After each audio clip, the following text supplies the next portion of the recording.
अस्सलाम वालेकुम दोस्तों, आप देख रहे हैं निशान इल्म। दोस्तों, ये बात 14वीं सदी की है जब यूरोप में जादू करने वाली औरतों के खिलाफ बाकायदा मुहिम चलाई गई। जादूगर्दियों पर यह मुकदमात यूरोप के हर मुल्क में चलाए गए।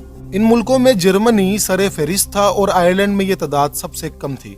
आम तौर पर यूरोप के लोग वबाओं और बीमारियों से सख्त खौफजदा रहते थे, क्योंकि उन्हें अब तक इसका इल्म नहीं था कि ये वबाएं क्यों आती हैं और इससे पैदा होने वाली बीमारियों का इलाज क्या है। क्योंकि इससे पहले यूरोप ब्लैक डेथ या ताउन की वबा से गुजर चुका था, जिससे तकरीबन यूरोप की 40% आबादी मौत का शिकार हो गई थी। यही वजह थी कि अगर कोई वबा आती तो उनके जानवर मरते, वो खुद बीमार होते, खुश्क साली आती तो इन तमाम का इल्जाम वो किसी जादूगरनी पर डाल देते। जब वो किसी को जादूगरनी करार देते थे तो इसका फैसला भी खुद करते थे और इसे पकड़कर मार दिया करते थे। जब जादूगरनियों के खिलाफ मुहिम तेज हुई तो चर्च ने इसमें दखल अंदाजी की और जादूगरनियों पर मुकदमात चलाने का सिलसिला शुरू हुआ। जादूगर औरतों पर ये इल्जामात थे कि ये जादूगरनियां मजहब की मुखालफत करती हैं, शैतान की पूजा करती हैं और अक्सर रातों को जंगलों में जाकर शैतानी रस्म और रवाज अदा करती हैं, और शैतान खुद इन औरतों की महफिल में आकर इनकी सरपरस्ती करता है, इनको जादू के नए तरीके बताता है जिसके जरिए ये औरतें लोगों को जादू के जरिए नुकसान पहुंचाती हैं।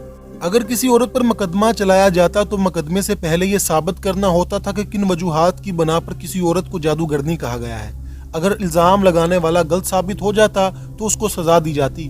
चर्च के आलमों ने जादूगरनी होने की जो शराइत मुकर्रर की थी, इनमें सबसे अहम इल्जाम यह था कि वो ईसाई मजहब के खिलाफ है और शैतान की पैरोकार है। फिर इसे मुख्तलिफ किस्म के इम्तिहानात से गुजरना होता था। इसके जिस्म के मुख्तलिफ हिस्सों में सुइयां चबोई जाती थी और देखा जाता था कि क्या उसके जिस्म से खून निकलता है या नहीं। इसके बाद उसको बरहना करके उसके जिस्म में ऐसे निशानात को तलाश किया जाता था जो कि उनके नजदीक शैतान और जादूगरनी के दरमियान मुआहदे की अलामत होते थे। एक तस्वुर ये भी था कि अगर जादूगर औरत का खून लेकर उस शख्स के जिस्म पर मल दिया जाए जिस पर जादू हुआ है, या उसके खून के कतरे पानी या शराब में मिलाकर पिलाए जाएं, तो जिस पर जादू का असर है वो सेहतमंद हो जाता है। दोस्तों, जब जादूगरनियों पर मुकदमात चलाए गए तो सबसे पहले इनसे मुख्तलिफ सवालात किए जाते।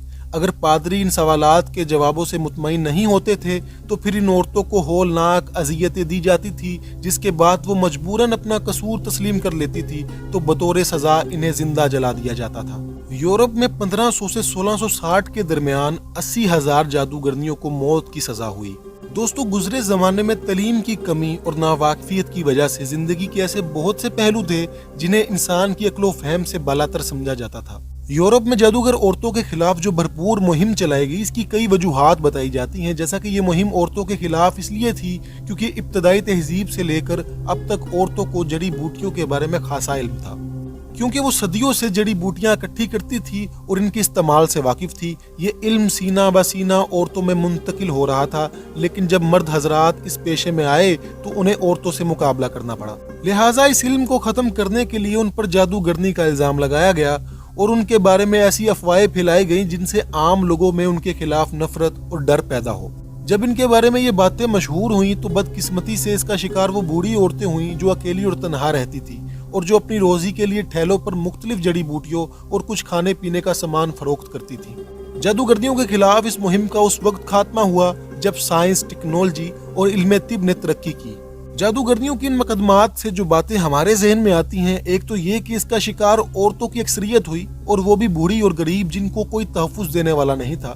दूसरे, किसी भी माशरे की जहालत और नावाकफियत हालात को खराब करने की अहम वजह होती हैं। और तीसरा ये कि जादूगरनियों के खिलाफ औरतों की जड़ी बूटियों के इल्म को ख़त्म करके इसे मुकम्मल तौर पर मर्द के मतहत करना था।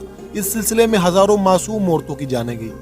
दोस्तों, बदकिस्मती से पाकिस्तानी माशरे में अब तक जादूगर मर्दों और औरतों की बड़ी तादाद मौजूद है जो लोगों की जहालत और कम इल्मी से फायदा उठाकर अपनी तजारत को फरोग देते हैं। हमारे यहाँ तो ये भी मशहूर है कि दुश्मन या हरीफ पर आमलों के जरिए जादू करा के उन्हें नुकसान पहुँचाया जाता है और इस जादू के असर को जादू ही के जरिए दूर किया जा सकता है। दोस्तों, आपकी इस बारे में क्या राय है, हमें कमेंट बॉक्स में जरूर बताएं। अगर आपको ये वीडियो अच्छी लगी हो तो वीडियो को लाइक, चैनल को सब्सक्राइब और अपने दोस्तों से शेयर करें। हम मिलते हैं आपसे अगली वीडियो में, तब तक के लिए इजाजत, अल्लाह हाफिज।